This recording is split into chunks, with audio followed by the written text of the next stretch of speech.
हरिः ॐ श्री गुरुभ्यो नमः हरिः ॐ पार्थाय प्रतिबोधितां भगवता नारायणेन स्वयं व्यासेन ग्रथितां पुराणमुनिना मध्ये महाभारतम् अद्वैतामृतवर्षिणीं भगवतीम् अष्टादशाध्यायिनीम् अम्ब त्वामनुसन्दधामि भगवद्गीते भवद्वेषिणीम् नमोऽस्तु ते व्यासविशालबुद्धे पुल्लारविन्दायतपत्रनेत्र येन त्वया भारततैलपूर्णः प्रज्वालितो ज्ञानमय प्रदीपः प्रपन्नपारिजाताय स्तोत्रवेत्रैकपाणये ज्ञानमुद्राय कृष्णाय गीतामृतदुहे नमः। सर्वोपनिषदो गावः दुग्धा गोपालनन्दनः पार्थो वत्ससुधीर्भोक्ता दुग्धं गीतामृतं महत् वसुदेवसुतं देवं कंसचाणूरमर्दनं देवकी परमानन्दं कृष्णं वन्दे जगद्गुरुं भीष्मद्रोणतटा जयद्रथजला गान्धारनीलोत्पला शल्यग्राहवती कृपेण वहने कर्णेन वेलाकुला अश्वत्थामविकर्णघोरमकरा दुर्योधनावर्तिनी सोत्तीर्णा खलु पाण्डवैरणनदी कैवर्तकः केशवः पाराशर्यवचः सरोजममलं गीतार्थगन्धोत्कटम् नानाख्यानककेसरं हरिकथा सम्बोधनाबोधितम् लोके सज्जनषट्पदैरहरः पेपीयमानं मुदा भूयाद्भारतपङ्कजं कलिमल प्रध्वंसिन श्रेयसे मूकं करोति वाचालं पङ्गुं लङ्घयते गिरिं यत्कृपातमहं वन्दे परमानन्दमाधवं यं ब्रह्मा वरुणेन्द्ररुद्रमरुतः स्तुवन्ति दिव्यैस्तवैः वेदैः साङ्गपदक्रमोपनिषदैः गायन्ति यं सामगाः ध्यानावस्थिततद्गतेन मनसा पश्यन्ति यं योगिनः यस्यान्तन्न विदुःसुरासुरगणाः देवाय तस्मै नमः। ॐ सहना भवतु सहनौ भुनक्तु सह वीर्यं करवावहै तेजस्विनावधीतमस्तु मा विद्विषावहै। ॐ शान्ति शान्ति शान्तिः। श्लोक नंबर 16। किं कर्म किमकर्मेति कवयोऽप्यत्र मोहिताः तत्ते कर्म प्रवक्ष्यामि યજ્ઞાત્વા મોક્ષસે શુભા કર્મણોક્યપી બોદ્ધવ્યમ બોદ્ધવ્યં ચ વિકર્મણઃ અકર્મણશ્ચ બોદ્ધવ્યમ ગહના કર્મણો ગતિઃ કર્મણ્યકર્મયઃ પશ્યેદ અકર્મણિ ચ કર્મયઃ સબુદ્ધિમાન મનુષ્યેષુ સયુક્તઃ કૃત્સ્ન કર્મ કૃતઃ.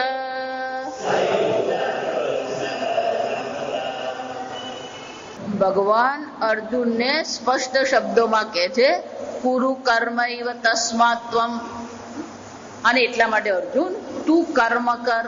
જા વિચાર. પણ કર્મની સાથે ભગવાને શું કહ્યું? પૂર્વૈ પૂર્વતરમ કૃતમ. પહેલા જે પ્રકારથી પૂર્વજોએ જે પ્રકારથી કર્મ કર્યા છે એ પ્રકારે તું કર્મ કર. એટલે પ્રશ્ન શું ઉભો થાય? તત્ર કર્મ ચેત કર્તવ્યમ. ભગવાન આ કર્મ કર્તવ્ય છે તો વચનાદેવ કરોમિ અહમ. તમારા વચનને અનુરૂપ જ, તમારી આજ્ઞાને અનુરૂપ હું કર્મ કરી શકું. કિમ વિશેષિતેન પૂર્વૈઃ પૂર્વતરમ કૃતમ ઇતિ ઉચ્યતે. તો પછી ભગવાન તમે મને આજ્ઞા કરો, તે તમે કહ્યું કે તું યુદ્ધ કર, હું યુદ્ધ કરીશ. ભગવાન તો પૂર્વતરૈઃ કૃતમ એટલે કે પૂર્વજોએ જે પ્રકારે કર્મ કર્યા છે એ પ્રકારે તું કર્મ કર, એવું ભગવાન શા માટે તમે કહો છો? તમારી આજ્ઞા જ મારા માટે પૂરતી છે. સમજો તયસ્માદ મહદ વૈષમ્યમ કર્મણી. કેમ? શંકરાચાર્યજી કહે છે આ કર્મ બાબતે શું છે? અનેક પ્રકારના વૈષમ્ય છે. જો વૈષમ્ય એટલે શું છે? ખૂબ જ ગૂંચવાડો છે, વિષમતા છે, વિરોધાભાસ છે. આ કર્મનો વિષય કેવો છે? કિમ કર્મ કિમ કર્મેતિ. એટલે ભગવાન હવે 16મા શ્લોકમાં આપણને વિષમતા બતાવે છે. કિમ કર્મ, તમે કોને કર્મ કહેશો? જા વિચાર. કર્મ એટલે કે કર્તવ્ય કર્મ, શું કરવું જોઈએ. કિમ અકર્મ. કિમ અકર્મ એમ કહીએ તો કે અકર્મ એટલે કે શું કર્તવ્ય નથી. જો વિચાર. આપણને પણ આ બહુ સરળ લાગે, જેમ અર્જુનને સરળ લાગી રહ્યું છે કે એમાં શું ભગવાન તમે આજ્ઞા કરીને હું કર્મ કરું. તો ભગવાન એમાં પૂર્વતરે આગળના લોકોએ શું કર્યું ને કેવી રીતે કર્યું એ બધું મારે કઈ જાણવાની જરૂર નથી. જો આ સમજો. કિમ કર્મ કિમ કર્મેતિ. એટલે ભગવાન સ્વયં કહે છે કે અર્જુન કોને કર્તવ્ય કર્મ કહેવાય, કોને નિષિદ્ધ. અકર્મ એટલે શું છે? નિષિદ્ધ કર્મ. કયું કર્મ કરવું જોઈએ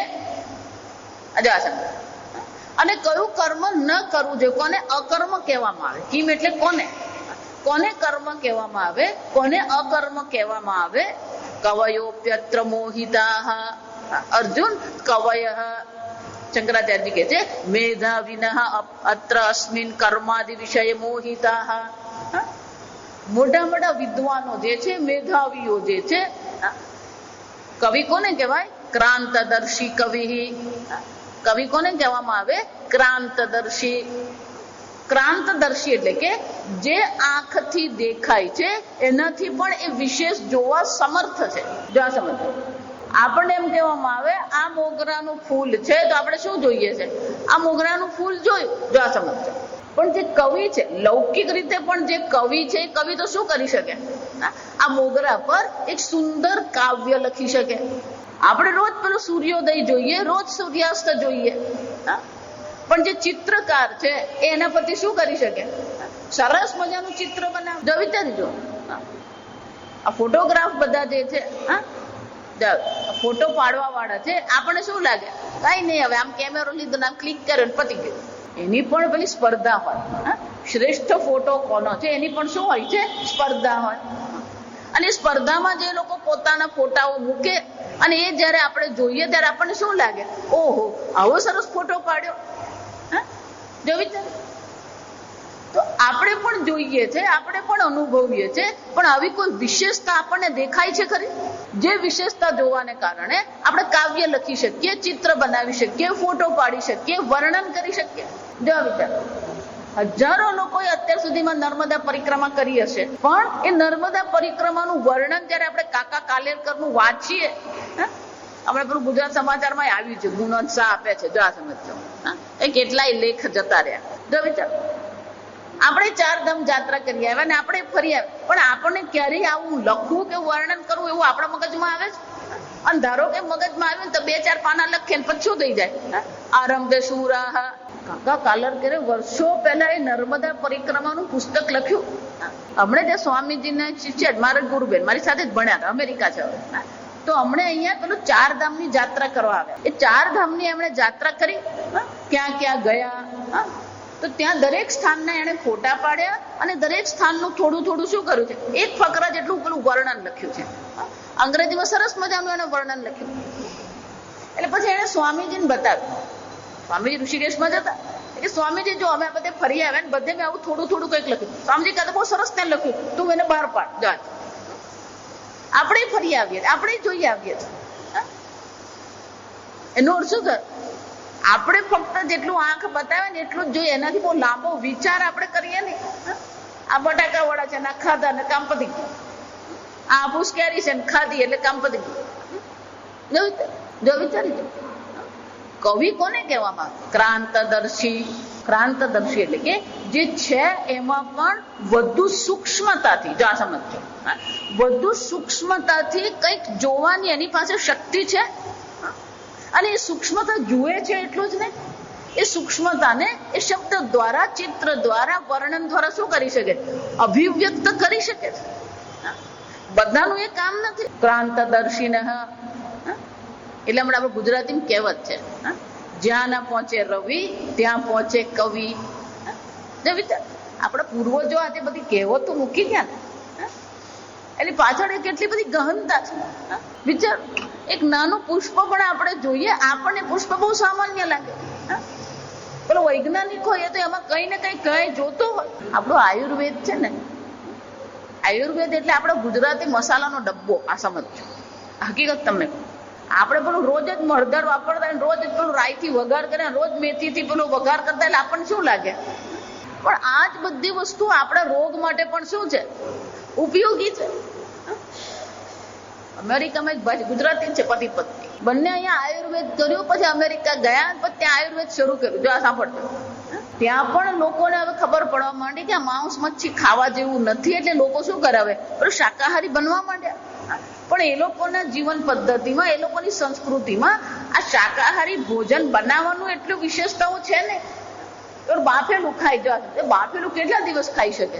એટલે આ 2 જણાએ પતિ પત્નીએ શું કર્યું? જો આ સાંભળજો, આપણે જે દાળ બનાવીએ, ઢોકળા બનાવીએ, ખમણ બનાવીએ, પૂડા બનાવીએ, એટલે પેલો કુકિંગ ક્લાસ ચાલુ કર્યા. સીધી વસ્તુ છે કુકિંગ ક્લાસ. જો અમેરિકામાં તમે છે ને ટાઇટલ કેવું આપો ને, એના પર બધું તમારું ચાલે. પણ એ લોકો 2 જણાએ પેલું ટાઇટલ શું આપ્યું? આયુર્વેદિક કુકિંગ ક્લાસ. હજારો ડોલર એ લોકો કમાય છે. પુસ્તકો બહાર પાડે, એ પુસ્તક વાંચો ને એમાં કઈ જ નથી, આપણે ખમણ ઢોકળા ને રોટલી જ છે. આ સમજો, કેટલાય લોકો એમના વર્ગોમાં જાય ને એમની પાસે ભણે ને એ બધી કઈ દવાઓ બતાવે. એટલે આપણે ગુજરાતીમાં બહુ વર્ષો પહેલા જલારામ બાપાનું જે આપણે શું કહેવાય, વીરપુરનું પેલું મેગેઝિન બહાર પડે ને, માસિક પત્ર, એટલે બહુ વર્ષો પહેલા એક પુસ્તક બહાર, ડોશીમાનું વૈદું. જો આ એનો અર્થ શું થાય? આપણી સામે જ બધી વસ્તુ પડેલી છે, પણ એના જે ઉપયોગો છે કે એના જે પ્રયોગો છે કે પછી એનાથી શું થઈ શકે આપણને શું છે? આપણી પાસે એક નાના, જો વિચાર, એક મહાત્મા ક્યાંક 4 માસ માટે ગયા, તો એક ખેડૂત હતો, ગરીબ બિચારો, એની રીતે ખેતી કરીને જીવન ગુજારે. મહાત્મા પાસે પૂરો પારસમણી હતો. પારસમણી કોને કહેવાય? લોખંડને સ્પર્શ થાય પારસમણીનો તો લોખંડ શું થઈ જાય? સોનું થઈ જાય. પણ દેખાય તો કેવો? સામાન્ય કાળો પથ્થર. એટલે મહાત્માને એમ થયું કે આ પતિ પત્ની, આ દંપતીએ મારી બહુ સેવા કરી છે, મને દૂધ પીવડાવ્યું, મને ખવડાવ્યું છે, આ મારી પાસે પારસમણી છે, અને પારસમણી મારે ઊંચકીને ફર્યા કરવાનું, અને કોઈ ચોરી લે એના કરતા શું કરું? આ દંપતીને એટલે બોલો પારસમણી દંપતીને આપું. પછી એ દંપતી શાના માટે વાપરે? ચટણી બનાવવા. બીજે વર્ષે ચતુર્માસમાં પેલા મહાત્મા આવ્યા તો જોયે તો પેલો હજી ઝૂંપડીમાં જ રહે અને હજી ખેતી કરે. એટલે વિચાર કરે કે પારસમણી આપી ગયો હજી અહીંયા ઝૂંપડીમાં જ છે. ભાઈ તું શું કરે? કઈ નહીં મહારાજ, જે ગયા વર્ષે કરતો તો આ વર્ષે કરતો, પણ મેં તને પેલો પથ્થર આપ્યો હતો ને. હા મહારાજ, એ પેલો ચટણી બનાવે ને. કેમ કે એ જ્ઞાન, એ દ્રષ્ટિ છે જ નહીં. જો વિચાર્યું. અને એટલે ભગવાન એ શું કહી રહ્યા? કવય, કવિ કોને કહેવાય? ક્રાંતદર્શી. આવા જે ક્રાંતદર્શી, જો આ સમજો, આવા જે ક્રાંતદર્શી લોકો જે છે, મેધાવીઓ છે, પંડિતો છે, એ પણ શું છે? કવય પિયત્ર કર્માદિ વિષય મોહિતા. આવા ક્રાંતદર્શીઓ જે છે, આ તો મેં તમને જે ક્રાંતદર્શી કયા છે, ભૌતિક જગતની દ્રષ્ટિએ ક્રાંતદર્શી દર્શાવ. જેટલા દ્રષ્ટાંત આપણે કયા છે, ભૌતિક જગતના લોકો છે. પણ સૂક્ષ્મ જગતમાં જે પરમાત્માનું ચિંતન કરનારા છે, મંત્રનું ચિંતન કરનારા છે, આવા જે કવિ ઋષિ મુનિઓ જે છે, ભગવાન કે છે આવા ઋષિ મુનિઓ પણ આ કર્માદિ વિષયમાં તો શું છે? મોહિતા, મોહિત થયા છે, ગૂંચવાયેલા છે. જો વિચાર, આપણે તૈત્રોપનિષદમાં પણ જોઈ ગયા. સત્યમ વદ ધર્મમ ચર ધર્માન પ્રમદિતવ્યમ કુશલાન પ્રમદિતવ્યમ. જ વિચાર, ત્યાં પણ કહેવામાં આવે યદિ કર્મ વિચિકિત્સા સ્યાત. આ કર્મ બાબતે જો તમારા મનમાં શું થાય? વિચિકિત્સા, સંશય થાય, પ્રશ્ન ઉઠે. કે કર્મનો વિષય એટલો ગહન છે. કોને કર્તવ્ય કેવું, કોને કર્તવ્ય ન કેવું, કોને ધર્મ કેવો, કોને અધર્મ કેવો, કોને વિધિ કેવી, કોને નિષેધ કેવો, એ બધી વસ્તુ કેવી છે? જો આ સમજવાનું, ધર્મ અને અધર્મની વચ્ચે એક વાડ જેટલી જ રેખા છે. ક્યારે ધર્મ અધર્મ બની જાય અને ક્યારે અધર્મ ધર્મ બની જાય આપણને ખબર જ નથી. અને એટલે ભગવાન કે છે કર્મ શું છે, અકર્મ શું છે, વિધિ શું છે, નિષેધ શું છે, આ બાબતે તો શું છે? મોટા મોટા કવિઓ પણ, પંડિતો પણ મોહિત થયા છે. તત્તે કર્મ પ્રવક્ષ્યામિ. એટલે ભગવાન શું કે છે? હજી તો આપણે 16મા શ્લોકમાં આવ્યા, 4થા અધ્યાયના 16મા શ્લોકમાં આપણે આવ્યા. આ 16મા શ્લોકમાં આવ્યા. આ ચોથો વિષય અહીંયા શરૂ થઈ રહ્યો છે. પરંપરાનો વિષય જોયો, અવતારનો વિષય જોયો, વર્ણાશ્રમનો વિષય જોયો, અને આ 4થા અધ્યાયનો ચોથો વિષય કયો છે? તત્તે કર્મ પ્રવક્ષ્યામિ. જા વિચાર. હવે અર્જુન, હું તને શું કરીશ? આ કર્મ બાબતે તને કહીશ. યજ્ઞાત્વા મોક્ષ છે અશુભાત. પણ આ કર્મને પણ જાણીને છેવટે તારે તો શું કરવાનું છે? યજ્ઞાત્વા મોક્ષ છે શુભાત અશુભાત સંસારાત. આ કર્માદિ વિષયને જાણીને જ આ સંસારમાંથી તારો શું થશે? મોક્ષ છે, તારી મુક્તિ થશે. કેમ? કોનાથી મુક્તિ થશે? જો વિચાર. ધારો કે હું કોઈને તમને હાફૂસ કેરીથી મુક્તિ જોઈએ છે, મુક્તિ આપણે શાનાથી ઈચ્છીએ છીએ? અશુભાત. ભગવાન શું કે છે? અશુભાત. જે અશુભ છે, અમંગળ છે, દુઃખ કરનાર છે, ઉપદ્રવ કરનાર છે, એનાથી આપણે મોક્ષની ઈચ્છા છે. જો એટલા માટે જ કોણ બધાને મોક્ષની ઈચ્છા કેમ થતી નથી? કારણ કે બધાને માટે આ સંસાર અશુભ નથી, બધાને માટે આ સંસાર અમંગળ નથી, બધાને માટે આ સંસાર ઉપદ્રવ કરનાર, દુઃખ કરનાર છે જ નહીં. હજી એ લોકોને એમાં શું આવી રહ્યો છે? પેલો આનંદ આવી રહ્યો છે. એટલે આપણે ભલે ને કઈ ભાઈ આવ ને, ભાઈ આવ ને, પણ એને ઓટલે બેસીને જ હિંચકા ગાવામાં મજા આવતી હોય તો પછી પ્રવચન સાંભળવા આવે જ શું કામ? અહીંયા ભગવદ્ ગીતાને સમજવામાં પણ કંઈક આનંદ છે, પણ એ આનંદ એને જરૂરી નથી. આ સમજો, બધાને અહીંયા આનંદ આવતો નથી. કેમ? કારણ કે એનો આનંદ ક્યાં છે? પેલું કેરીમાં ને ગપ્પા મારવામાં, લગ્નમાં ને લગ્નના દખો ચોખા. જો સમજતા એ લગ્નનું દાળ ભાત ને પેલું રીંગણનું શાક હોય ને, એ ખાવાની મજા કેમ નહીં આવે? કાલ લગ્નમાં ગયેલા ગોળ ફરી પાછું આપણું મગજ શું થાય છે? આ બધામાં અટવાતું જોઈએ. આ સમજ. એટલે ભગવાન કે છે આ કર્મ બાબતે પણ જો તું સમજી લેશે તો શું થશે? અશુભાત સંસારાત મોક્ષ છે. હું તને કર્મ બાબતે કહીશ, અને એ કર્મ બાબતે તું સમજી લેશે તો આ અશુભ સંસારમાંથી તારી મુક્તિ અવશ્ય થશે. આમ ભગવાન હવે એક નવો વિષય શરૂ કરે છે. પણ ભગવાનના કર્મને જાણવાનું છે. ન ચ એતત્વયા મંતવ્યમ કર્મ નામ દેહાદિ ચેષ્ટા લોક પ્રસિદ્ધમ. ભગવાન કર્મ કોને કહેવાય? મને ખબર છે. આ બોલું છું એને કર્મ કહેવાય, ચાલીએ છીએ એને શું કહેવાય? કર્મ કહેવાય, ખાધું એને કર્મ કહેવાય, દાન કર્યું એને કર્મ. કર્મ શું ભગવાન મને ખબર છે, એમાં તમે શું કહો છો? પ્રવક્ષ્યામિ. જો આપણે આગળ આ ચર્ચા કરી ગયા છે. કર્મ કોને કહેવાય? ચલનાત્મકમ કર્મ. હલન ચલન થાય છે એને કર્મ કહેવાય. જો હલન ચલન થાય એને જો કર્મ કહીએ તો પછી શું થશે? પેલા પાંદડા હલે એને પણ શું કહેવામાં આવે? નદીનું પાણી વહી રહ્યું છે એને પણ શું કહેવાનું? કર્મ છે. તમે એવું કહી શકો? આ પાણી કર્મ કરી રહ્યું છે, પાંદડા કર્મ કરી રહ્યા, એવું કહીએ? ચલનાત્મકમ કર્મ નહીં તો બુદ્ધિપૂર્વકમ ચલનાત્મકમ કર્મ, હેતુપૂર્વકમ ચલનાત્મકમ કર્મ. કઈક બુદ્ધિપૂર્વક નું કામ છે. પાંદડા તો હલી રહે છે, એમાં કોઈ બુદ્ધિપૂર્વક નું નથી. પાણી વહી રહ્યું છે, એમાં કોઈ બુદ્ધિનો ઉપયોગ નથી. શાસ્ત્રમાં આ બધી ચર્ચા. કોઈ પણ વસ્તુની વ્યાખ્યા જયારે આપણે કરીએ તો વ્યાખ્યા કેવી હોવી જોઈએ? એ બરાબર એને બેસવી જોઈએ. આ ગુજરાતી શબ્દ બહુ મજા આવે. બેસવી જોઈએ શું છે? બરાબર એને અનુરૂપ હોવી જોઈએ. જેના વિશે આપણે વ્યાખ્યા કરીએ એ વ્યાખ્યા બરાબર એને અનુરૂપ હોવી જ જોઈએ.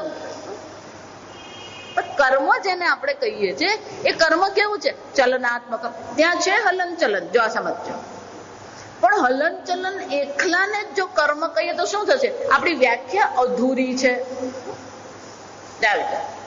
શાસ્ત્રમાં આને દોષ કહેવામાં આવે. દોષ ને શું કહેવાય? અતિવ્યાપ્તિ દોષ, અવ્યાપ્તિ દોષ. અતિવ્યાપ્તિ એટલે કે એ જે તમે કર્મની વ્યાખ્યા કરવાનો પ્રયત્ન કરો છો પણ એ બીજામાં પણ એ વ્યાખ્યા લાગુ પડે જ્યાં કર્મ એવું કહી શકીએ નહીં. એને શું કહેવાય? અતિવ્યાપ્તિ. હલન ચલન ને તમે કર્મ કહેશો તો પછી પાણીનું વહેવું પણ કર્મ થઈ જાય તો એ શું થયું? વ્યાખ્યાની બહારની વસ્તુ થઈ ગઈ. એને શું કહેવાય? અતિવ્યાપ્તિ. તો કે નહીં, બુદ્ધિપૂર્વકમ હેતુપૂર્વકમ કર્મ. હેતુપૂર્વકમ કર્મ કોઈક હેતુથી કરવામાં આવે છે તો કે એ કર્મ કહેવાય કે નહીં? એટલે આપણું શાસ્ત્ર દ્રષ્ટાંત આપે. ધારો કે કોઈક માણસ છે, હરિત તૃણ પાણી. પાણી એટલે હાથ. નીલકંઠ એટલે શું છે? જેના કંઠ નીલ છે. અને બહુવ્રીહી સમાસ કહેવાય. હરિત તૃણ પાણી એટલે કે જેના હાથમાં લીલું ઘાસ છે. ધારો કે કોઈ માણસ પોતાના હાથમાં લીલું ઘાસ લઈને ઉભો છે, ગાય ત્યાંથી પસાર થઈ રહી છે તો ગાય શું કરશે? એની પાસે જશે. ગાય નજીક આવી રહી છે, પેલું ઘાસનો પૂડો છોડી દીધો અને હાથમાં લાકડી પડી એટલે હવે કોણ થઈ ગયું? દંડ પાણી. હવે એના હાથમાં શું છે? દંડ. ગાય એની પાસે આવી રહી હતી, હાથમાં દંડ લીધો. ગાય શું કરશે? લીલું ઘાસ જોયું તો પ્રવૃત્તિ કરી, દંડ જોયો તો ગાય શું કરશે? નિવૃત્તિ કરશે. ગાયનો જે ક્રિયા જે છે એ બુદ્ધિપૂર્વક છે કે નથી? હેતુપૂર્વક છે કે નથી? લીલું ઘાસ જોયું, આ લીલું તાજું ઘાસ છે, હું ખાઉં એવા હેતુથી ગઈ. હાથમાં લાકડી છે, આ લાકડી માટે મને શુભ નથી, અશુભ છે, અમંગલકારી છે એટલે શું કરે? નિવૃત્તિ. તો ગાયની આ પ્રવૃત્તિને કર્મ કહેવાશે? ગાય જે કરે એને કર્મ કહેવાય ખરું? જો વિચાર. હેતુપૂર્વકમ ચલનાત્મકમ કર્મ. હજી પણ પેલો અતિવ્યાપ્તિ છે. સમજો? એટલા માટે તો એવું માનવાનું નહીં કે આપણે બહુ બુદ્ધિશાળી છીએ.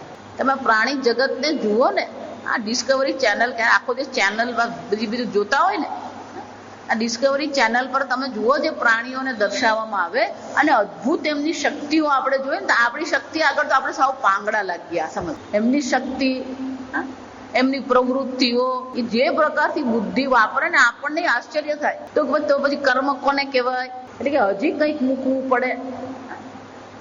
એટલે શાસ્ત્ર શું કહે છે? અદ્રષ્ટ પૂર્વકમ કર્મ, અદ્રષ્ટ જનકમ કર્મ. કર્મની ખરી વ્યાખ્યા કઈ થઈ? અદ્રષ્ટ જનકમ. અદ્રષ્ટ એટલે શું છે? પાપ અને પુણ્ય. અદ્રષ્ટ કોને કહેવાય? પાપ અને પુણ્ય. ગાય ઘાસ ખાય છે અને પુણ્ય મળે. સિંહ હરણ ને મારે છે અને પાપ લાગે. તો વિચાર, સિંહ હરણ ને મારે છે એને પાપ લાગે છે. આ માણસ રોજ પેલો પોલ્ટ્રી ફાર્મ ચલવે, જો આ તમને શું માને છે? આજકાલ ફેશન થઈ ગઈ. આ વિચાર, અમેરિકામાં કોકને ઘરે ગઈ સત્સંગ માટે. અમેરિકામાં જઈએ ને તો પેલો બોલે નહીં ખાતો, પૂછવું પડે તારા છોકરાઓ ખાય છે કે નથી ખાતા. પેલો ભાઈ મને કે નાના સ્વામીજી બહુ ચિંતા કરવા જેવું નથી. બહુ ચિંતા કરવા જેવું નથી એટલે શું? નાના સ્વામીજી એ ગાયનું માંસ નથી ખાતો પણ ચિકન ખાય. અને એ ભાઈ જે છે ને એ પાછા કોઈ સંપ્રદાયમાં જોડાયેલા છે ને સંપ્રદાયના શિબિરો કરે ને પ્રચારે કરે ને બધું. ને એનો છોકરો જો વિચારો, એટલે કહું અમેરિકામાં ગયા ને એટલે છોકરો આપણા હાથમાં રહે જ નહીં, એ અમેરિકાનો થઈ જાય. સિંહ હરણ ને મારીને ખાય છે એને પાપ નથી લાગતું, આ સમજો. પણ માણસ આ કરે છે તો શું છે? કલુંજમ ન ભક્ષયે. માંસાહાર કરી શકાય જ નહીં. કેમ? તમને જેમ જીવવાનો હક છે એમ અન્ય પ્રાણીને પણ શું છે? જીવવાનો હક છે. જો આ પ્રાણીઓ જે કરે છે એમાં પાપ પુણ્ય નથી, પણ મનુષ્ય જે કરે છે એમાં તો શું છે? પાપ પુણ્ય છે. એનો અર્થ શું થાય? આ કર્મ શબ્દ ભગવાન કહી રહ્યા છે એક પારિભાષિક શબ્દ છે. કર્મ શું છે? પારિભાષિક શબ્દ છે. મન ફાવે એને કર્મ કહી શકાય નહીં, મન ફાવે એને પાપ પણ કહી શકાય નહીં, મન ફાવે એને પુણ્ય પણ કહી શકાય નહીં. એટલે ભગવાન શું કહી રહ્યા છે? કિમ કર્મ કિમ કર્મેતિ. કોને કર્મ કેવું, કોને અકર્મ કેવું, એને જાણવા માટે પણ શાની જરૂર છે? આ શાસ્ત્રની આવશ્યકતા છે. મન ફાવે એને આપણે પાપ કે પુણ્ય નહીં કહી શકીએ. ભલે ચલનાત્મકમ છે, ભલે બુદ્ધિ હેતુપૂર્વકનો છે, પણ છેવટે કર્મ તો કોને કહેવામાં આવે? જ્યાં પાપ પુણ્યની ઉત્પત્તિ છે. અને એટલે શંકરાચાર્યજી કહે છે ન ચ એતત્વયા મંતવ્યમ કર્મ નામ દેહાદિ ચેષ્ટા લોક પ્રસિદ્ધમ. તું આના પર તારો પોતાનો અભિપ્રાય મંતવ્ય એટલે શું છે? તું તારે પોતાની રીતે તારું મંતવ્ય રજૂ કરી શકે નહીં. તું તારી રીતે આ કર્મ છે એવું કહી શકે નહીં. જો સમજ, તું તારી રીતે તારી સમજ પ્રમાણે કે આને કર્મ કહેવાય ને આને પાપ કહેવાય નહીં. કેમ? કર્મ નામ દેહાદિ ચેષ્ટા લોક પ્રસિદ્ધમ. તું તો એવું જ માને છે કર્મ કોને કહેવાય? દેહાદિ ચેષ્ટા. જો દેહનું હલન ચલન થયું, દેહથી ચેષ્ટા કરવામાં આવી, એને આપણે શું કહી દીધું? કર્મ. અકર્મ તદ અક્રિયા તુષ્ણિમ આસનમ. અને અકર્મ કોને કહેવામાં આવે? તુષ્ણિ આસનમ. હું તો આખો દિવસ આજે મેં કઈ કર્યું જ નહીં, આખો દોડ બે હિજરીઓ, આખો દિવસ બેસી રહેવું એ કર્મ છે, અકર્મ છે? આપણી લોક પ્રસિદ્ધમ શંકરાચાર્ય શું કહે છે? આ લોકમાં સામાન્યતઃ પ્રસિદ્ધ શું છે? દેહાદિ કોઈ ચેષ્ટા કરી એને આપણે કર્મ કહીએ છીએ, અને દેહાદિ ચેષ્ટા ન કરી અને ચૂપચાપ બેસી રહ્યા તો એને આપણે શું કહીએ છીએ? અકર્મ કહીએ છીએ. જો વિચારો, આ આપણી સમજ છે. જો વિચારો, પણ શું ખરેખર એવું છે? કર્મ નામ દેહાદિ ચેષ્ટા લોક પ્રસિદ્ધમ અકર્મ તદ અક્રિયા તુષ્ણિમાસનમ. શંકરાચાર્યજી કહે છે કે દેહાદિ ચેષ્ટા કરવી એને કર્મ કહેવું, અને દેહાદિ ચેષ્ટા ન કરવી એને અકર્મ કહેવું. ન ત્વયા મંતવ્ય. આવું જો તું વિચારતો હોય તો એ તારો વિચાર, એ તારો મંતવ્ય યોગ્ય નથી. જો આ સમજ ના, એ તત્વયા મંતવ્ય. આવું તારે વિચારવાનું નથી, આવું તારે સમજવાનું નથી. કિમ તત્ર બોધવ્યમ. તો જ મારે શું જાણવાનું? ન મંતવ્યમ એમ કીધું ને કે આ પ્રકારથી તારે એને સમજવાનું નથી, તો પછી મારે કઈ રીતે એને સમજવાનું? કોને કર્મ કહેવાનું, કોને અકર્મ કહેવાનું? તો વિચાર, એટલે ભગવાન સ્વયં જ કહી રહ્યા છે કર્મણો યપી બોધવ્યમ. અર્જુન, આ કર્મ પણ જાણવા યોગ્ય છે. વિચાર, કોને કર્મ કેવું એ પણ શું છે? જાણવા યોગ્ય છે. તો કર્મ કોને કહેવાય? શાસ્ત્ર વિહિતસ્ય કર્મણઃ હિ યસ્માદપી અસ્તિ બોધવ્યમ.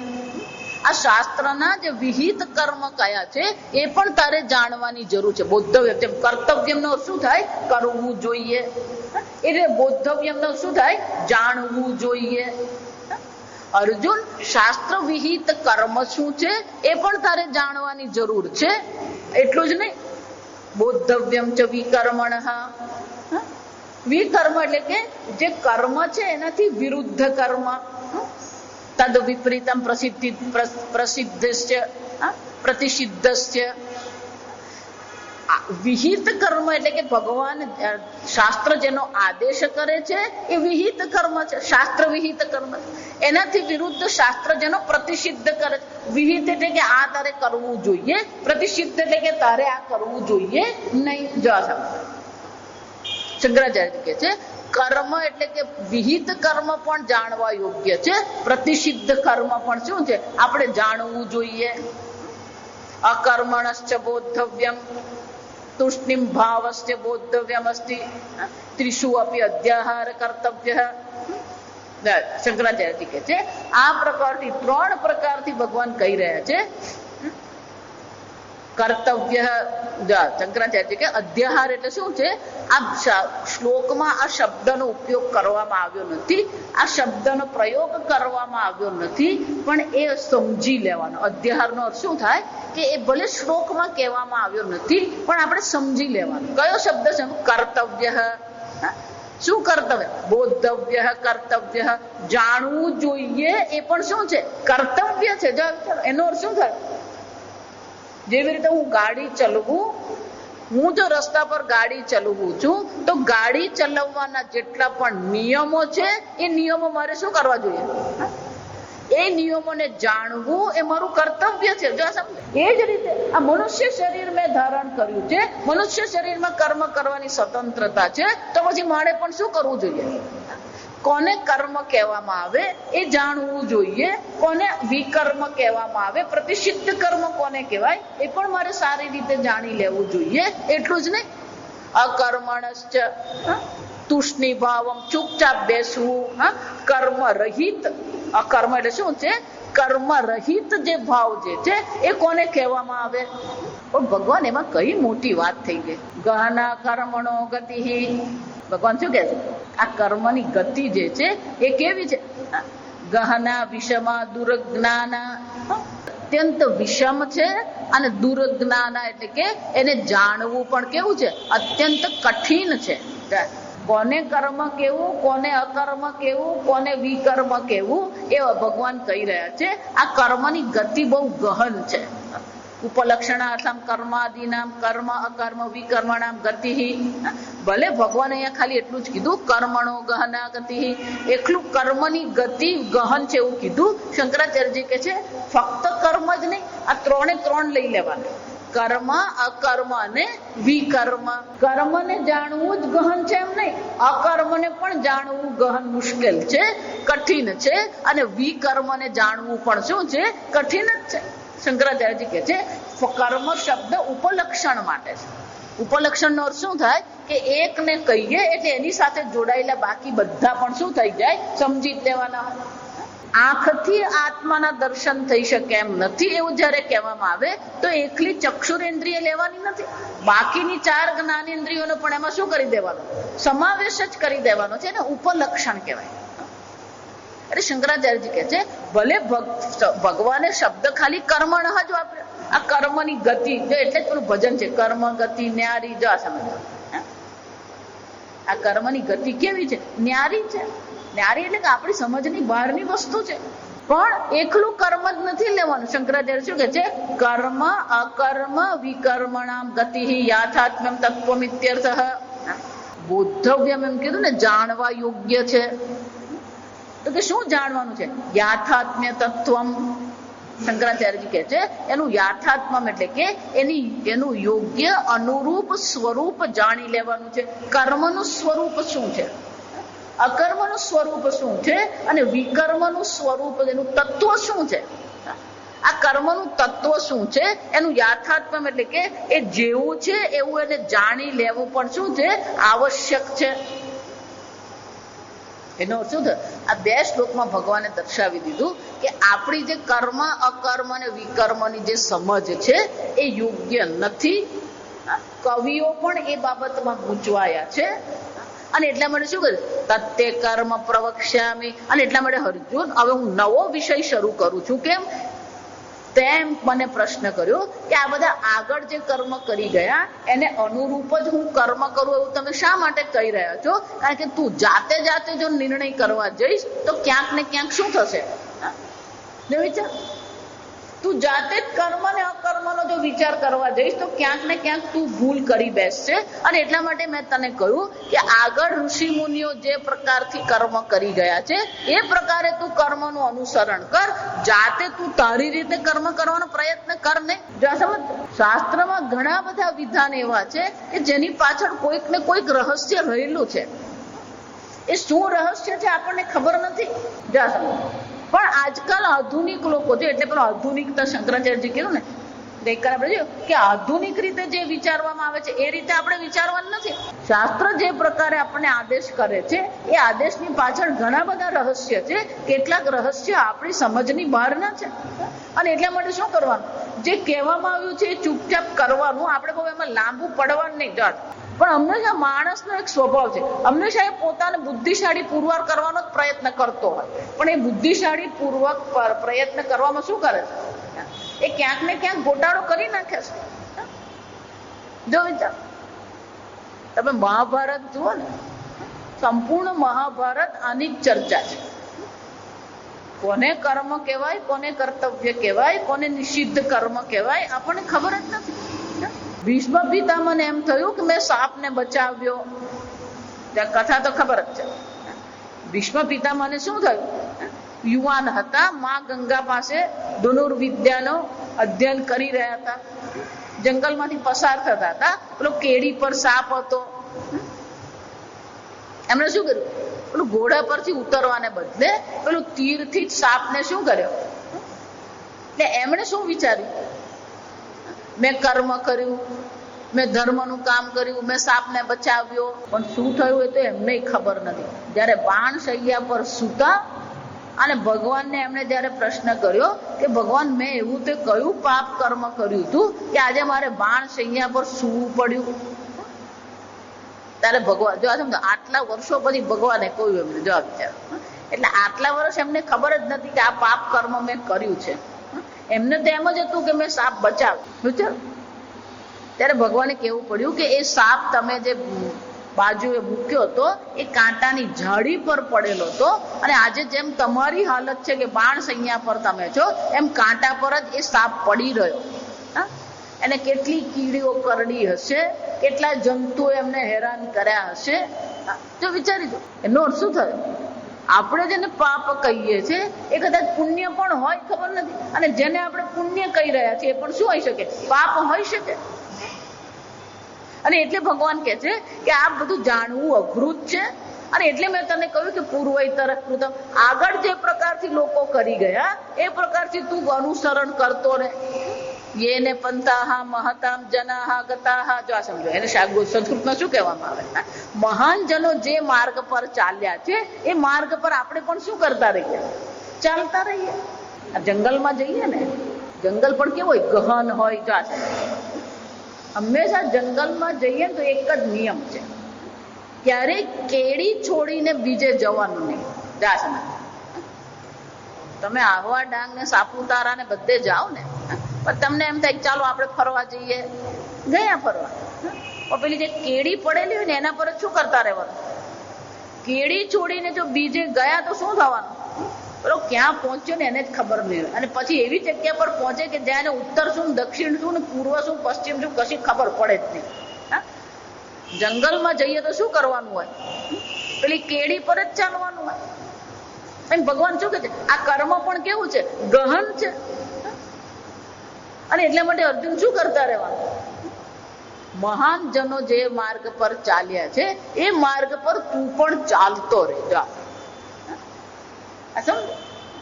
ઘણી વાર આપણે આપણી અક્કલ બહુ દોડાવીએ ને, ઘણી વાર વધારે પડતી દોડાવીએ. સમજ, અને વધારે પડતી એવી દોડાવે ને કે પછી આપણે તો ગૂંચવાય જ, પણ આપણી આજુબાજુ વાળા બધાને આપણે ગૂંચવી મૂકીએ. અને એટલે ભગવાન કહે છે કે અર્જુન, આ કર્મ અકર્મ ને વિકર્મ બધા જાણવા યોગ્ય છે.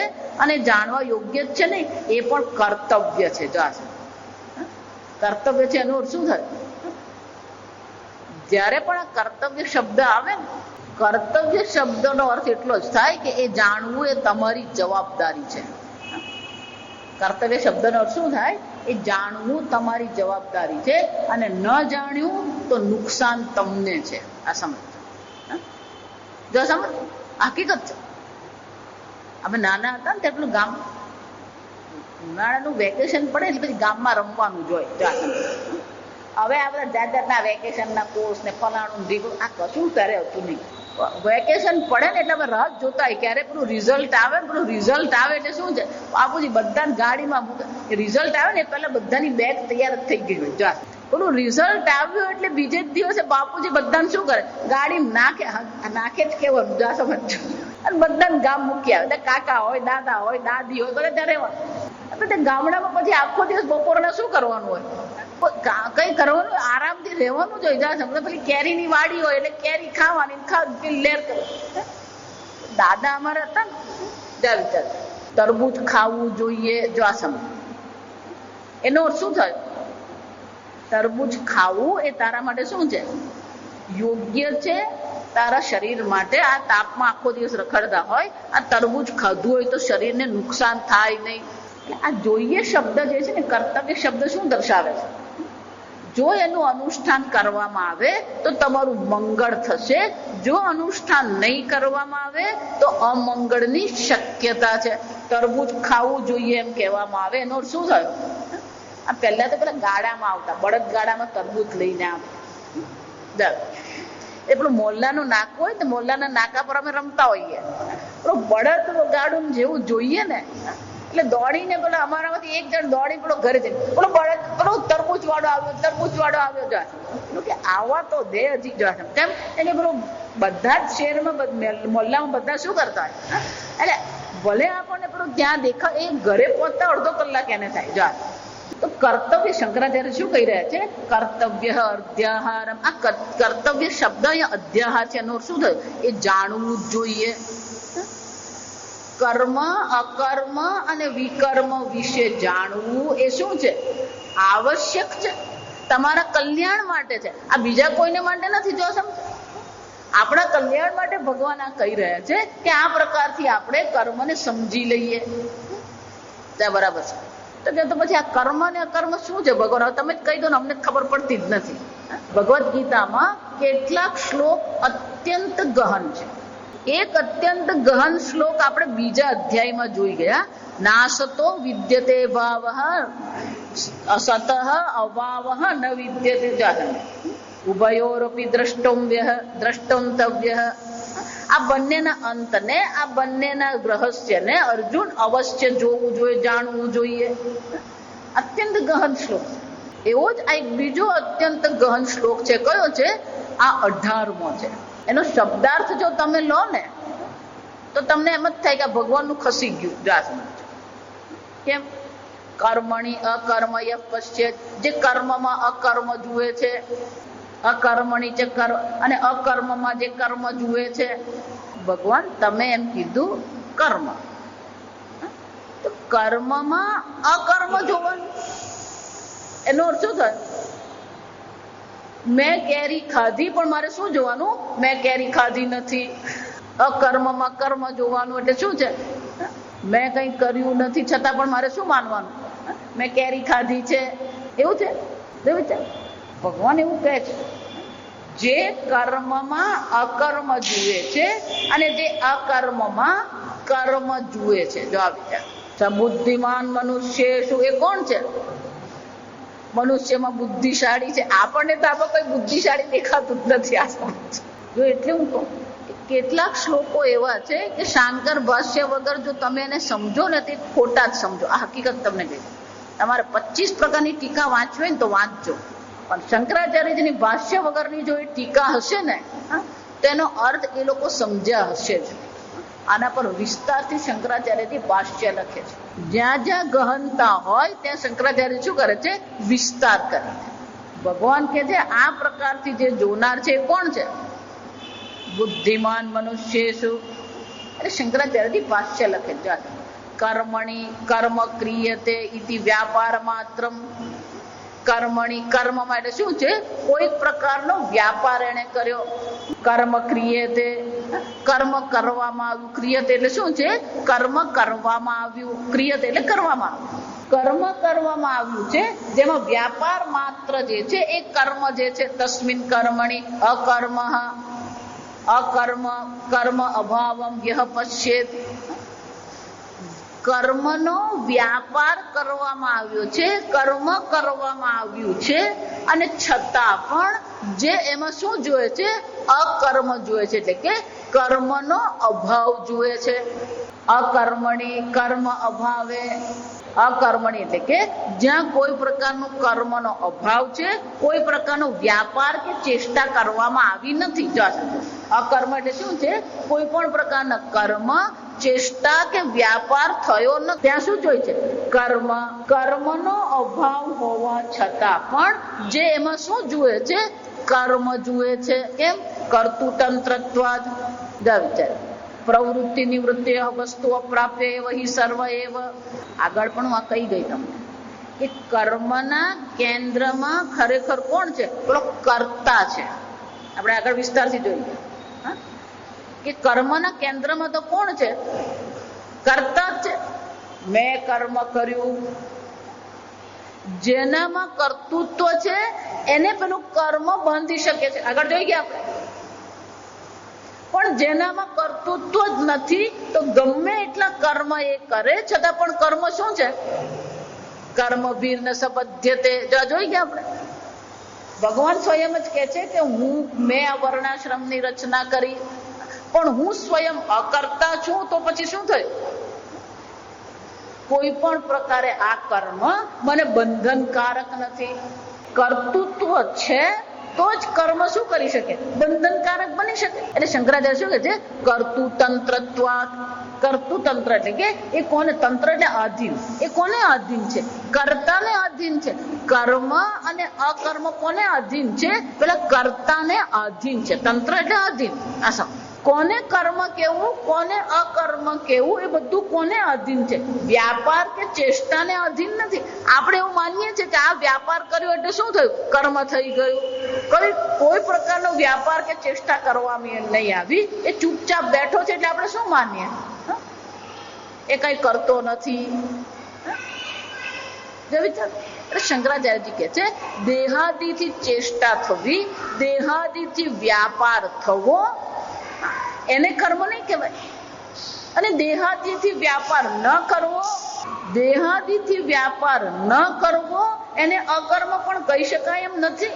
કારણ કે કર્મ અને અકર્મ જે બંને છે, જેને આપણે પ્રવૃત્તિ કહીએ, જેને આપણે નિવૃત્તિ કહીએ. પ્રવૃત્તિ નિવૃત્તિઓ કર્તુતંત્રત્વાત. જેને તમે પ્રવૃત્તિ કહો છો, જેને તમે નિવૃત્તિ કહો છો, આ બંને વસ્તુ આધીન તો કોને છે? કર્તાને આધીન છે. જો વિચાર, જ્યારે કોઈ એમ કે છે કે મેં આ કર્મ કર્યું તો પેલું કર્તૃત્વ ત્યાં છે. એ જ રીતે ધારો કે કોઈ એમ કે છે કે હું કોઈ કર્મ કરતો નથી તો કર્મ ન કરવાનું પણ ત્યાં શું છે? કર્તૃત્વ છે કે નથી? ધારો કે એક ગાડી છે એ ઢાળ પર ઊભી રહી છે. ગાડીના પૈંડા છે, ઢાળ પર ઊભી છે તો શું થવું જોઈએ? નીચે સરકવી જ જોઈએ. એટલે બહારથી આપણને શું દેખાય છે? અવ્યાપાર. ત્યાં કોઈ વ્યાપાર થતો નથી. પણ ખરેખર ત્યાં વ્યાપાર છે કે નથી? ગાડી ન ચાલે એને માટે પેલો ગાડી ચાલકે શું મારેલી છે? બ્રેક મારેલી છે. જો સમજો, એટલે બહારથી પેલો અવ્યાપાર દેખાય છે પણ ખરેખર બ્રેક મારવાનું પણ એને શું કરવું પડે? કર્મ તો કરવું જ પડે. એટલે બહારથી અકર્મ દેખાય છે પણ ખરેખર ત્યાં શું થઈ રહ્યું છે? સમજો કેમ? કર્તૃત્વ તંત્રત્વાત. પેલું ન કરવાનું પણ ત્યાં કર્તૃત્વ છે. જો સમજો, અને જયારે કર્મ કરવામાં આવી રહ્યા છે ત્યારે તો પેલું કર્તૃત્વ છે. એટલે શંકરાચાર્યજી કહે છે જેને તમે પ્રવૃત્તિ કહો છો, જેને તમે નિવૃત્તિ કહો છો, આ બધું છેવટે કોને આધીન છે? કર્તાને આધીન છે. જો વિચાર, કર્તા એમ કે છે કે મેં કર્મ કર્યું અને કર્તા એમ કે છે કે મેં કર્મ ન કર્યું. જો વિચાર, વસ્તુ અપ્રાપ્ય એવ હિ સર્વ એવ. એનો અર્થ શું થાય? આ સર્વ કોને અધીન છે છેવટે? વસ્તુ અપ્રાપ્ય, આત્માના સાચા સ્વરૂપને આપણે જાણતા નથી. જો સમજો બરાબર, ભગવાન ક્યારેય આત્મજ્ઞાનથી દૂર જતા જ નથી. ગમે એટલું એ ગમે તેવી ચર્ચા કરે પણ પાછા આપણને ક્યાં મૂકી દે છે? એ આત્મજ્ઞાન પર લાવી જ દે છે. જો આત્મા તત્વનું સ્વરૂપ અપ્રાપ્ય એટલે શું છે? આત્મ તત્વના સ્વરૂપને જો આપણે જાણતા નથી તો શું થવાનું? જેને કર્મ કહેવામાં આવે છે એને અકર્મ સમજી લઈએ છે, અને જેને અકર્મ કહેવામાં આવે છે એને આપણે શું સમજી લઈએ છીએ? કર્મ કરીએ સમજી. એને શંકરાચાર્ય કહે છે વસ્તુ અપ્રાપ્ય એવ સર્વ એવ ક્રિયાકારકાદિ વ્યવહાર અવિદ્યા ભૂમો એવ કર્મ. છેવટે આ કર્મની ભૂમિકા જે છે, કર્મનો જે આધાર જે છે તો કયો છે? અવિદ્યા ભૂમો. કર્મ કહીએ કે અકર્મ કહીએ, એ બધું છેવટે કોને આધારે થઈ રહ્યું છે? અવિદ્યા. એની ભૂમિકા જે છે, એનો આધાર છે તો કોણ છે? આ અવિદ્યા છે. આત્મ તત્વને આપણે યોગ્ય રીતે સમજ્યા નથી, અને એટલા માટે પછી આપણે આપણી બુદ્ધિને શું કરતા રહીએ? કર્મ ને અકર્મમાં અટવાતા જ ફરીએ છીએ. આપણે બહારથી જ આપણે જોઈએ છીએ કોઈએ કર્મ કર્યું, અને બહારથી જ આપણે વિચારીએ છીએ કોઈએ કર્મ ન કર્યું. પણ દરેક કોઈને આપણે કર્મ કરતા જોઈએ છે, પણ ખરેખર એ કર્મ ન પણ કરતો હોય. આ સ્કૂલમાં બાળકો હોય ને, આ કર્મ ને કર્મ સમજવાનું. આ સ્કૂલનો ક્લાસ હોય ને, ટીચર હોય ને, એ લોકોને ખબર હોય. એક છોકરો હોય ને, આપણને એમ લાગે એ કઈ કરતો જ નથી, બહુ ડાયો. અને પેલા 5 હોય ને, બહુ તોફાન કરતા. એટલે આપણને શું લાગે? આ બધું તોફાન આ લોકો જ કરે. ખરેખર 5 તોફાની નહીં હોય. જો આ સમજો, એ બધાને સળી કરવા વાળો કોણ છે? પેલો અકર્મ. જો આ સમજો, એનો અર્થ શું થાય? જે આપણને ત્યાં પેલો અકર્મ દેખાય છે, ખરેખર કરવા વાળો કોણ છે? એ જ છે. જો આ સમજો. પણ ટીચર આવે ને ત્યારે આમ ચૂપચાપ બેસી ગયો, એટલે ટીચરને શું લાગે? એટલે જ્યાં પેલું અકર્મ દેખાય છે, ખરેખર ત્યાં શું છે? કર્મ છે. અને જ્યાં ખરેખર કર્મ દેખાય છે ત્યાં એ બિચારા ભોળા છે. જો સમજો, પેલો બધાને એવો જ ચગાવે ને, આ બધા ભોળા હોય. જો કે છે ટાઈમ થઈ ગયો. તો જે છોકરો આપણને એમ દેખાય છે કઈ કરતો નથી, ખરેખર ત્યાં શું છે? કર્મ છે. અને જે છોકરાઓ કર્મ કરી રહ્યા છે, ખરેખર ત્યાં શું છે? અકર્મ છે. એ લોકો પોતે કોઈ કરતા નથી. જો સમજો, બધે જ આવું હોય. આ બધા જે રમખાણ થાય ને, એમાં પણ શું હોય? એની પાછળ કોઈકનો ને કોઈકનો શું હોય છે? હાથ રહેલો જ છે. એટલે ખરેખર જે કરવા વાળા છે એ કરવા વાળા નથી. ખૂનમાં પણ એવું જ છે. એક ખૂન કરતા પકડાય, આ પોલીસ હોય ને, એનું કામ આ જ છે. એ પણ ખૂન કરી આવે, પછી પોલીસ એને જુએ ને, એટલે એને જોઈને જ પોલીસને ખબર પડી જાય કે આ ખૂન કરે એવો છે જ નહીં. કારણ કે એની બહુ લાંબી અક્કલ જ નથી. એને વાતો કરવાની પદ્ધતિથી, એના વ્યવહારથી પોલીસને ખબર પડી જાય કે ખરેખર આ કર્મ આ ખૂન કરનારો છે જ નહીં. આ વિચાર. એટલે પોલીસ એને 2-4 દંડા મારે ને, એટલે પેલો પછી શું કરી દે? એને આપણે આપણી ભાષામાં સોપારી આપેલી કહેવાય. સાહેબ, મારા મમ્મી પપ્પા બહુ બીમાર છે અને પૈસા હતા નહીં. આ પેલા ભાઈએ મને એમ કીધું તું આટલું એક કામ કરી આવ, તો હું તને આટલા આપીશ. એટલે મને એમ કે આટલું લઈને હું મારા ગામ જતો રહીશ, અને પછી ત્યાં જઈને શું કરીશ? મારા મમ્મી પપ્પાની સેવા કરીશ. મારા સાહેબ, આ બધામાં મને તો કોઈ રસ જ નથી. અને એ કોણ છે ને એ ઓળખતો નથી. મને એટલું કીધું કે આ ગાડી નંબર ને આ કરવામાં આટલું કરી આવજો. જો કાયદાની દ્રષ્ટિએ પણ વિચારીએ તો આજે કરનાર જે છે એને ખૂની નહીં કહેવાય. ખરેખર ખૂની કોને કહેવાય? પેલો કરાવનાર. જો આ વિચાર. ખરો આરોપી તો કોણ છે? ખરો અપરાધી કોણ છે? જેને પેલો પૈસા આપીને ખૂન કરાવ્યું એ ખરો અપરાધ. આમ જ્યાં આપણને કર્મ દેખાય છે, ભગવાન કે છે ત્યાં ખરેખર અકર્મ હોય છે, અને જ્યાં અકર્મ આપણે જોઈએ છે ત્યાં ખરેખર શું હોય છે? કર્મ હોય છે. અને શંકરાચાર્યજી કે છે પણ છેવટે જેને તમે કર્મ કહો, જેને તમે અકર્મ કહો છો, એ બધું આધીન તો કોને છે? કર્તાને આધીન છે, કર્તૃત્વને આધીન છે. જો વિચાર. અને આ કર્તા કોના પર આધારિત છે? અવિદ્યા ભૂમો. જો વિચાર. આપણે જોઈ ગયા ના 5મા અધ્યાયમાં રિવાજ. અજ્ઞાનેનાવૃતમ જ્ઞાનમ તેન મુખ્યંતિ જંતવઃ તસ્ય કર્તા. પછી શું કહે છે? અહંકર્તા ઇતિ મન્યતે, અહંકાર વિમૂઢાત્મા કર્તાહમ ઇતિ મન્યતે. આ કર્મમાં અહમ બુદ્ધિ કરીને બેઠો છે અને પોતાને શું માની રહ્યો છે? હું કરતા છું. જો આ વિચાર, તેનો અર્થ શું થયો? પોતાને જો એ કરતા માની રહ્યો છે તો પછી એને માટે કર્મ અને અકર્મ બંને, પ્રવૃત્તિ પણ કર્મ છે, નિવૃત્તિ પણ એને માટે શું છે? કર્મ જ છે. જો આ બરાબર સમજો. જો પોતાને કરતા માની રહ્યો છે તો પ્રવૃત્તિ હોય કે નિવૃત્તિ હોય બંને એને માટે શું છે? કર્મ જ છે. અને જે પોતાને અકર્તા આત્મા જાણે છે એને માટે પ્રવૃત્તિ હોય કે નિવૃત્તિ હોય બંને શું છે? અકર્મ છે. આ સમજાય નહીં તો મુશ્કેલ જ છે. એટલે જ આગળ હું કહી ગઈ કે આ બહુ ગહન શ્લોક છે. શંકરાચાર્યજી કહે છે વસ્તુ અપ્રાપ્ય એવ સર્વ એવ ક્રિયાકારકાદિ વ્યવહાર. આ ક્રિયા અને કારકના જે વ્યવહાર જે છે આ સર્વ વ્યવહાર કોને અધીન છે? અવિદ્યા ભૂમો. આત્માના સ્વરૂપને જાણવું અને આત્માના સ્વરૂપને ન જાણવું એને આધારિત જ કર્મ અને અકર્મ છે. જે પોતાને કરતા માની રહ્યો છે એના માટે પછી બધું જ કર્મ છે, અને જે પોતાને અકર્તા જાણે છે એ કર્મ કરવા છતાં પણ એને માટે તો શું છે? કર્મ ભીર્ન સંબધ્યતે. એને કર્મ બાંધી શકે એમ છે જ નહીં. આમ શંકરાચાર્યજી આ ટૂંકમાં આપણને સમજાવે છે. આવતીકાલે જો સાંભળો, આવતીકાલે આપણા માટે ખરેખર ઉત્સવનો વિષય છે. આવતીકાલે શંકરાચાર્ય જયંતિ છે. આપણે શંકરાચાર્યજીને ભાષ્યની મદદથી આ ભગવદ્ ગીતાના રહસ્યને સમજીએ છીએ. આપણી પરંપરા કઈ છે? શંકરાચાર્યની પરંપરા છે. અને વૈશાખ સુદ પાંચમ એટલે શું છે? આ શંકરાચાર્યજીનો જન્મ દિવસ છે. એટલે આવતીકાલે શંકરાચાર્યજીનો જન્મ દિવસ છે.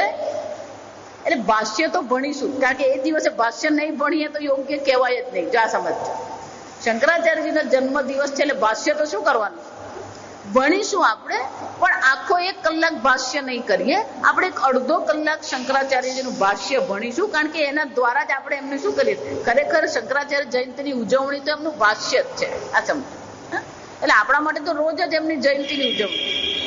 એટલે આવતીકાલે આપણે અડધો કલાક માટે શંકરાચાર્યજીનું ભાષ્ય ભણીશું અને ત્યાર પછી શંકરાચાર્યજીની પૂજા કરીશું. ગઈ વખતે આપણે સ્વર્ગાશ્રમમાં પૂજા કરી હતી. શંકરાચાર્યજીનો ફોટો આપણી પાસે છે જ. એટલે આવતીકાલે આપણે એમની પૂજા કરીશું. આપણે દેવ પૂજન પુસ્તક ઘણા બધાએ લીધી છે. યાદ રાખીને શોધી કાઢીને કાલે દેવ પૂજન પુસ્તક લઈ આવજો. શોધવા માટે યાદ રાખવું પડે. જો આ સમજ, એટલે મેં કીધું યાદ રાખીને શોધી કાઢો. દેવ પૂજન આમ લઈ આવજો. એમાં સુંદર શંકરાચાર્યજીનું ષોડશોપચાર પૂજા દર્શાવી છે. એટલે હું અહીંયા બેસીને પૂજા કરીશ. આમ તો સ્નાન ને એવું કંઈ કરાવવાનું નથી. આ સમજો. એટલે પુષ્પની જરૂર પડશે, નૈવેદ્યની જરૂર પડશે, ફૂલહારની જરૂર પડશે. કાલે વિશેષ પ્રકારનો ફૂલ, આપણે ભલે અહીંયા રોજ આવો હાર કરીએ, કાલે એક સરસ મજાનો વિશેષ હાર લઈ આવીશું. ભગવાને સરસ મજાનું વસ્ત્ર પણ આપણે આપીશું. વસ્ત્ર કરીશું, નવું વસ્ત્ર લઈ આવજો. બરાબર? એટલે કાલે આપણે શંકરાચાર્ય જયંતિ છે એટલે ભાષ્ય પણ ભણીશું અને શંકરાચાર્યજીની પૂજા કરીશું. એમના 108 નામ પણ છે, એટલે 108 નામની અર્ચના પણ કરીશું. એમની આરતી પણ છે, એટલે આરતી પણ કરીશું, નૈવેદ્ય પણ કરીશું. એટલે કાલે શંકરાચાર્યજીની પૂજા આપણે અહીંયા રાખી છે. એટલે ભાષ્ય પણ ભણવાનું છે અને ભાષ્ય ભણ્યા પછી શું કરીશું? અડધો કલાક આપણે આ પૂજા, અને કદાચ 10-15 મિનિટ વધારે થાય. આ સમજી લો. બરાબર? એટલે કાલે આપણે 6 થી 7 આ કાર્યક્રમ છે. બીજું, આવતીકાલનો છેલ્લો દિવસ છે અહીં. હવે આપણે પાછા 31મી મે મળીશું. પાછા 31 મે થી 5 જૂન આપણે ફરીથી મળીશું. કારણ કે પછી 15 જૂન હું અમેરિકા જવાની છું. એટલે પાછી 3 મહિના રજા નહીં પડી જાય. એટલે જૂનનો રજા ન પડે એટલે શું કરી દઈશું? આપણે અહીંયા ફરીથી લઈશું. 31 અનિલભાઈ બુકિંગ પણ કરી દીધું છે એટલે નક્કી થઈ જ ગયું છે. 31 મે થી 5 જૂન. બરાબર? કાલે ભાષ્ય અને શંકરાચાર્યજીના પૂજન વિધિ કરીશું. ઓમ સ્વસ્તિ પ્રજાભ્યઃ પરિપાલયન્તામ न्यायेन मार्गेण महिं महिषाः गोब्राह्मणेभ्यः शुभमस्तु नित्यं लोकाः समस्ताः सुखिनो भवन्तु काले वर्षतु पर्जन्यः पृथिवी सस्यशालिनी देशोऽयं क्षोभरहितः ब्राह्मणाः सन्तु निर्भयाः ॐ सर्वेषां स्वस्तिर्भवतु सर्वेषां शान्तिर्भवतु सर्वेषां पूर्णं भवतु सर्वेषां मङ्गलं भवतु सर्वे भवन्तु सुखिनः सर्वे सन्तु निरामयाः सर्वे भद्राणि पश्यन्तु मा कश्चित् दुःखभाग् भवेत् असतो मा सद्गमय तमसो मा ज्योतिर्गमय मृत्योर्मा अमृतङ्गमय ॐ पूर्णमदः पूर्णमिदं पूर्णात् पूर्णमुदच्यते पूर्णस्य पूर्णमादाय पूर्णमेवावशिष्यते ॐ शान्ति शान्ति शान्तिः हरिः ॐ श्री